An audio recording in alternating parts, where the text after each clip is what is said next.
Olá, mais um Memória Manchete, dessa vez com um cara lá de Fortaleza, Alberto Perdigão. Mas antes, Alberto, desculpa, um vídeo pessoal, clica aqui no joinha, se inscreva no canal, compartilhe com os amigos para a gente poder crescer. Vamos lá, Alberto Perdigão, o homem de Fortaleza, indicado também pelo meu amigo, meu grande amigo Rui Lima. E aí, como é que você está? Tudo bem?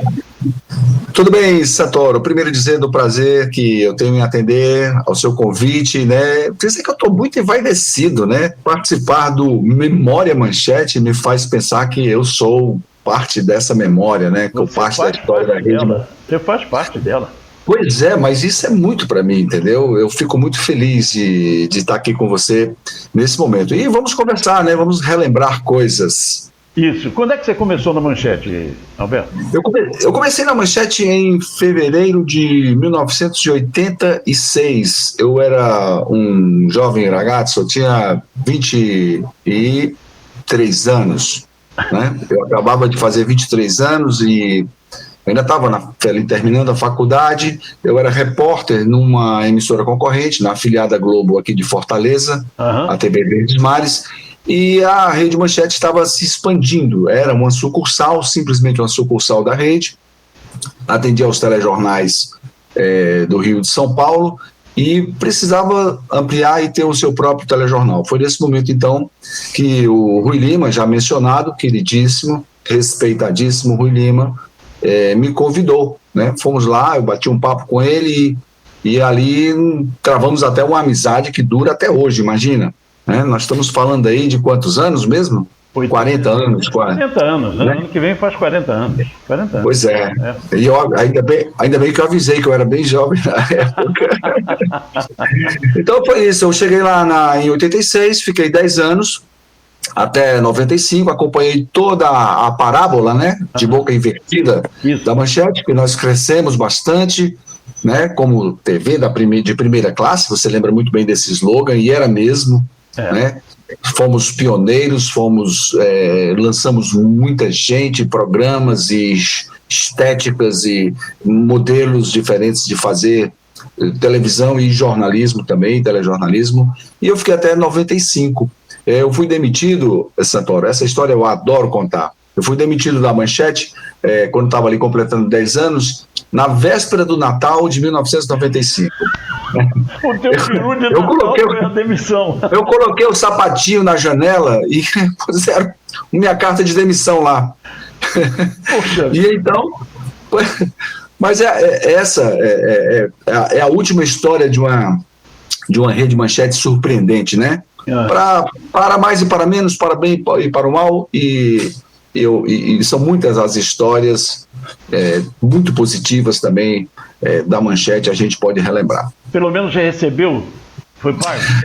Olha, sim, não. Eu recebi uma parte e a outra parte não foi depositada, é a parte do FGTS. Meu Deus. Que estava justo naquele momento da venda, né? Para o novo grupo, e o novo grupo não queria assumir certas dívidas, e eu caí nesse buraco negro, e eu fiquei, então, obrigado a ir à justiça e pedir meu FGTS, e eu levei 21 anos para receber, e recebi assim no movimento, numa ação do advogado, que vai lá e toma um pouco lá do depósito qualquer que a empresa tinha, porque perdeu em todas as instâncias, e era inapelável, né? Eu não iria pedir se não fosse algo inteiramente assegurado em lei. FGTS é uma coisa é obrigatória para o patrão e é um direito do empregado, claro.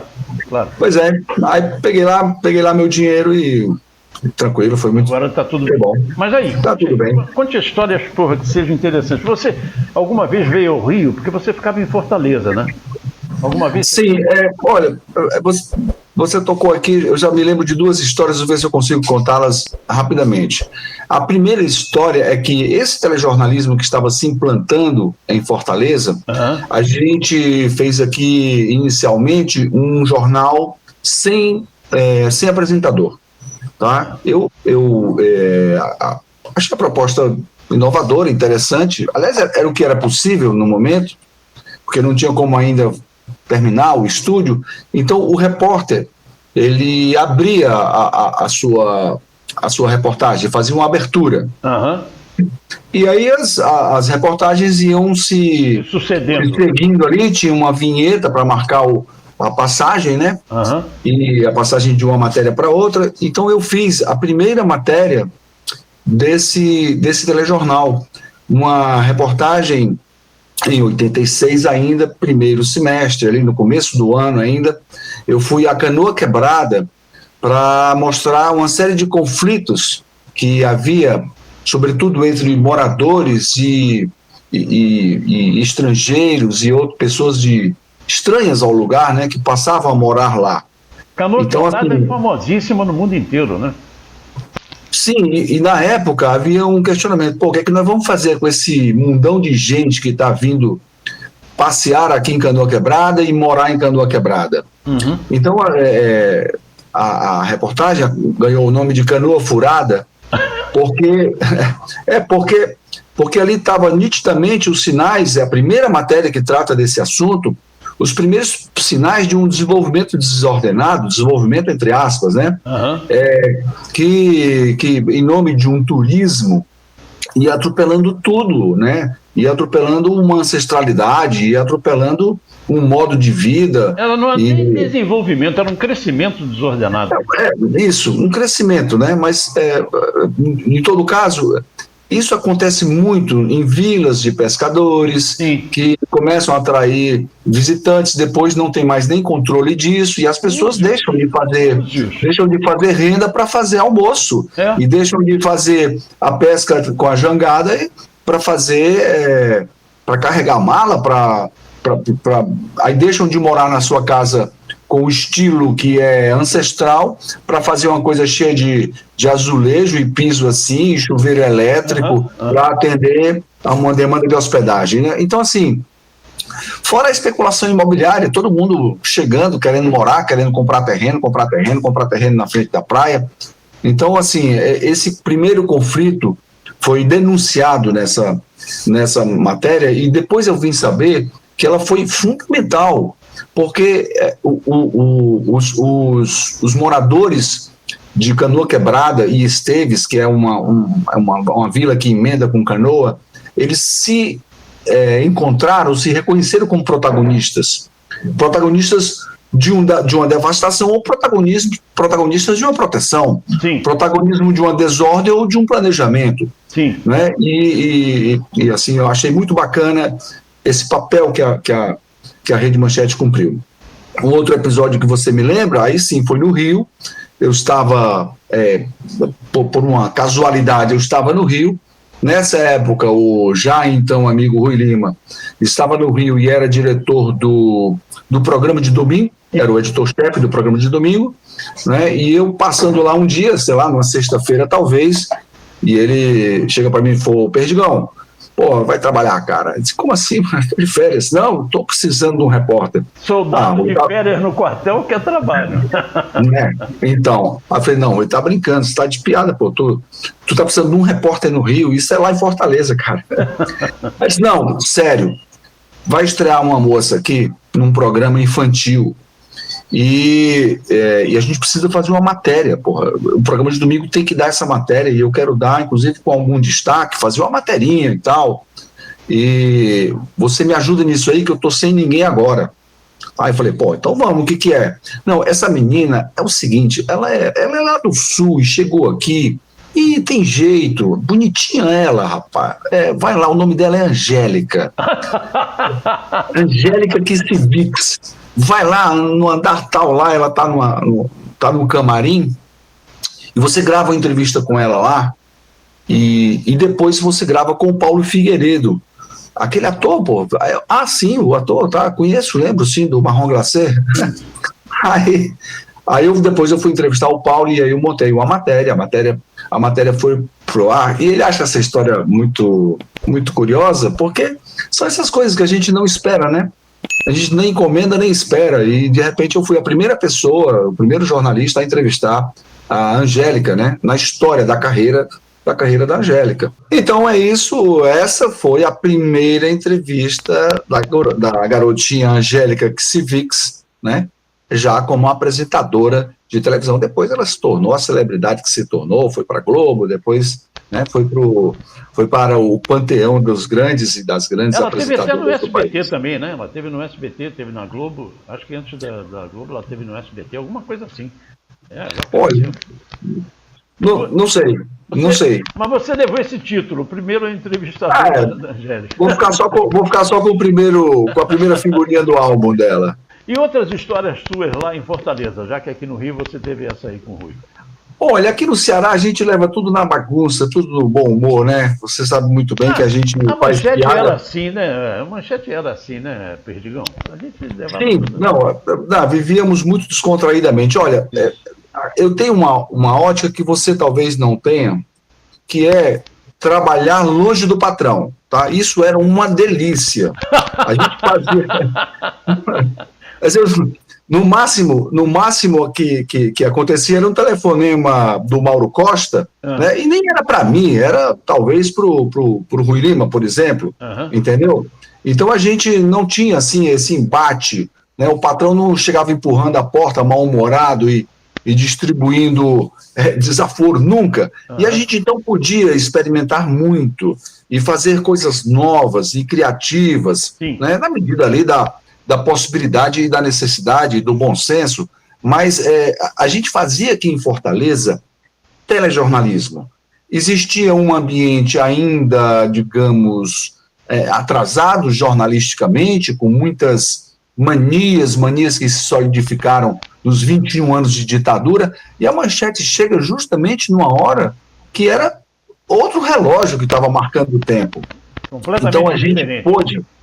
então a gente pôde não só fazer um telejornalismo mais avançado, mais pautado no interesse público e menos colado numa autocensura, como a gente também tinha uma relativa liberdade por não ter aqui o patrão e esse patrão sofrendo as influências das forças políticas e econômicas, como é normal em qualquer veículo.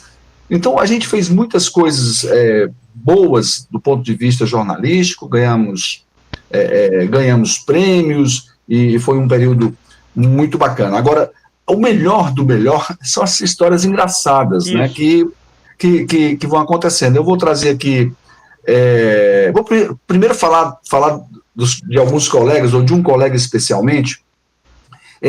Teve um colega aqui, repórter, ele é nascido em São Paulo, formou em Londrina, e veio para o Ceará de férias e resolveu ficar aqui, trabalhando aqui. E ele é um sensei, né? Ele é pequenininho, com todo o aspecto de japonês. Então você imagina, um repórter japonês trabalhando no Ceará, trabalhando em Fortaleza. Aquilo já era por si, já era bastante estranho. Nessa época, Santoro, estava surgindo, né, aí fazendo um tremendo sucesso, mais uma inovação da Rede Manchete, aquele desenho Jaspion. Claro. Certo? Pronto. Então era o Jorge Goya, queridíssimo amigo Jorge Goya, hoje mora em Londres, o Jorge Goya como repórter, e o Jaspion na TV, e as crianças enlouquecidas, os adolescentes enlouquecidos com o Jaspion. Nós usávamos, na época, para se comunicar com a redação, a gente usava um bip. Isso. Né? Um bip era uma caixinha assim, soava um alarme, e você então tinha que parar o carro e ir para um orelhão e ligar para a TV. Isso. Muito bem. Acontece que ele chegou numa área, assim, um mercado que tem aqui em Fortaleza, chamado São Sebastião. E quando ele chega lá, e o carro adesivado, Rede Manchete e tal, e aquele japonês ali na frente, e começa a juntar uma meninada, sabe? Aí faz aquela rodinha de menina, aí o Jaspion. Aí ele faz assim, olha aquela rodinha assim, olha atentamente cada um, vai lentamente, puxa aqui do cós da calça o bip e dispara um alarmezinho assim, pip, pip, pip, pip, pip, pip, pip. Amigo, foi menino correndo, que eu não sei se ainda está correndo até hoje, com medo de que ali fosse um raio laser, alguma coisa do tipo, sabe? E essa história E essa história é muito gozada. Uma outra também que aconteceu com o Jorge Goya, vou mandar esse programa para ele, porque ele vai rir muito. Tinha um operador, colega, né, que ele às vezes tinha dificuldade de entender as coisas e na maioria das vezes ele fazia que não estava entendendo, né? É o queridíssimo também, eu vou citar o nome dele porque não há nenhum demérito, é o Paulo Mocoronga. Mocoronga é um apelido daquele soldado que dá trabalho, né? E o Paulo Mocoronga era operador do VTR. Então, uma vez o mesmo Jorge Goya estava fazendo uma entrevista e o entrevistado, ele tinha uma gagueira. Né?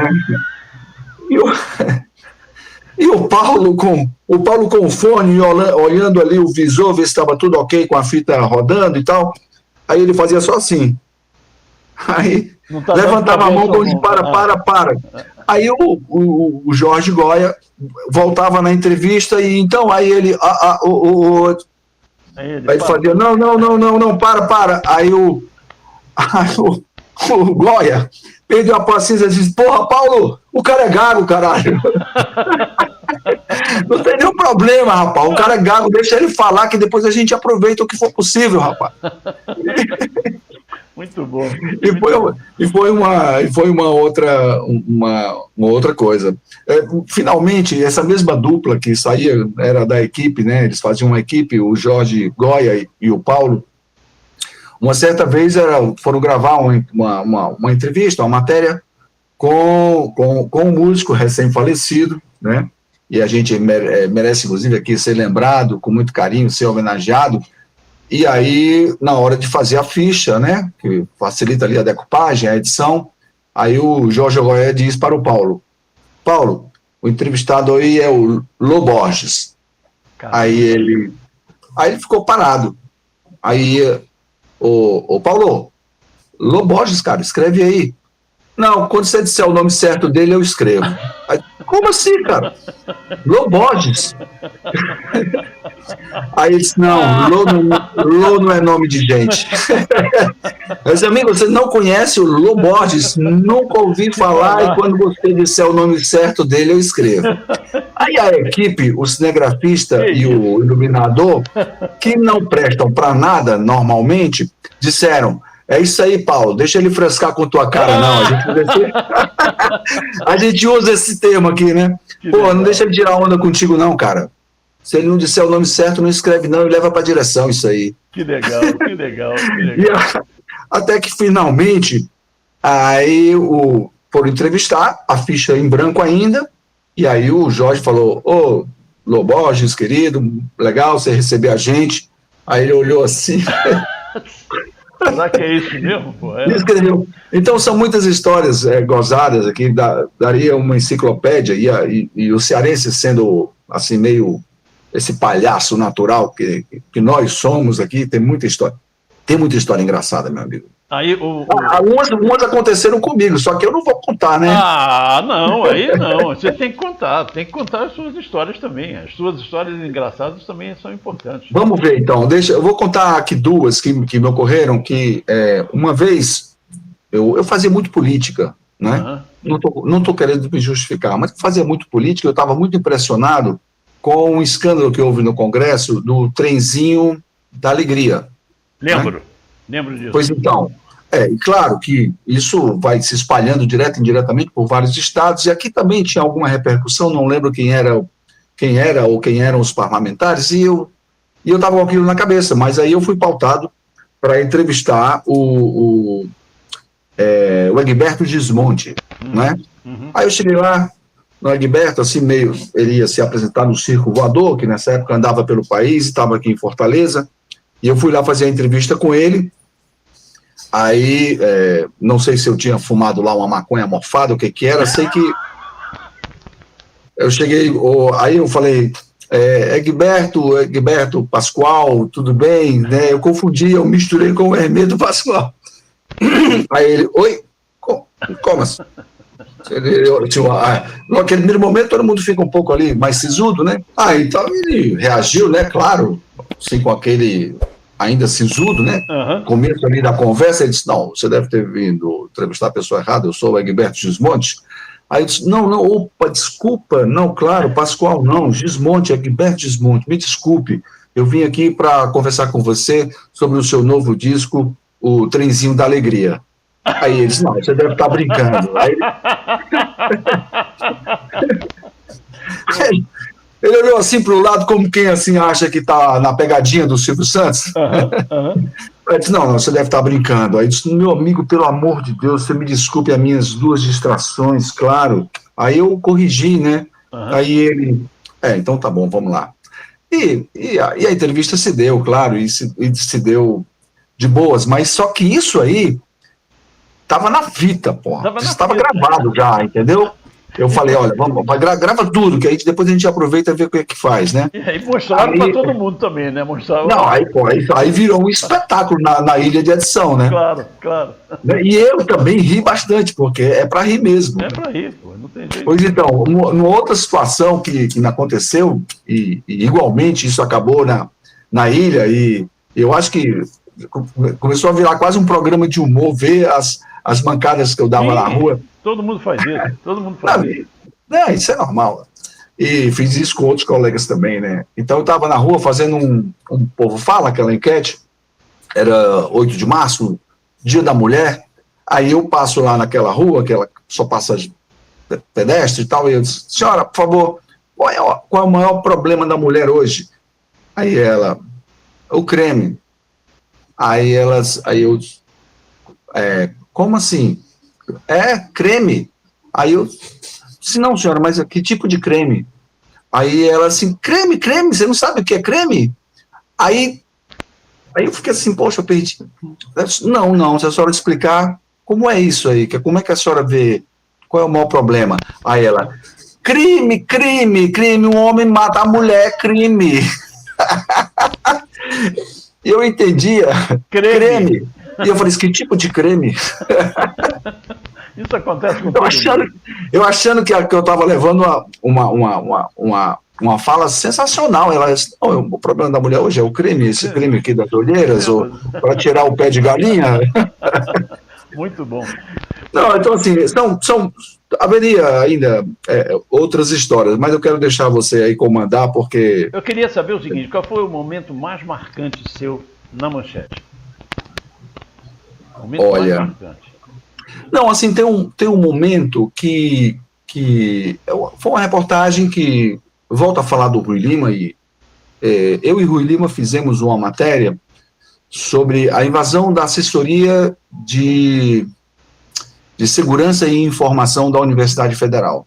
Nós já estávamos em plena redemocratização e a Universidade Federal ainda mantinha uma sala, a Universidade Federal do Ceará ainda mantinha uma sala onde mantinha arquivos, né, de informação pessoal, né, e esse tipo de informação mesmo de segurança, né, de segurança nacional, que era a lei que vigia a época e que, além do ato institucional que regulava isso aí. Pois bem, então os alunos e alguns dos alunos amigos do curso de jornalismo resolveram então arrombar a porta, invadir e retirar os arquivos.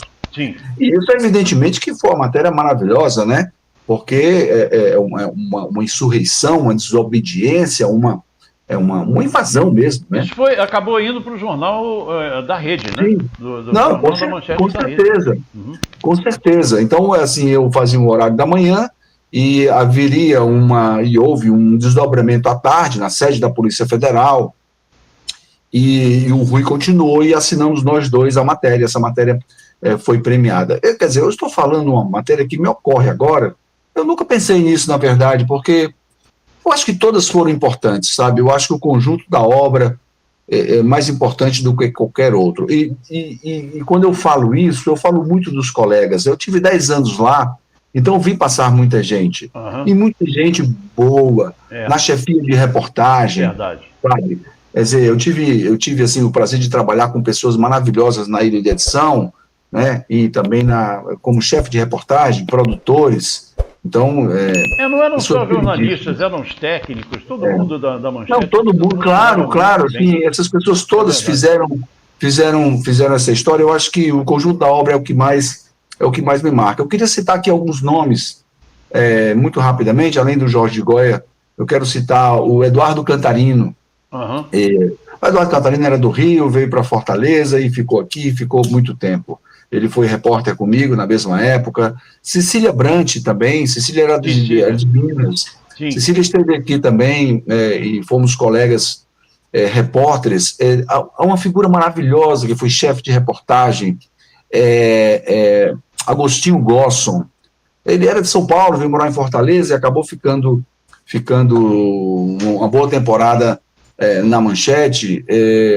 Quero lembrar aqui também produtores que são aqui do Ceará, mas que se tornaram pessoas brilhantes nas suas áreas de atuação.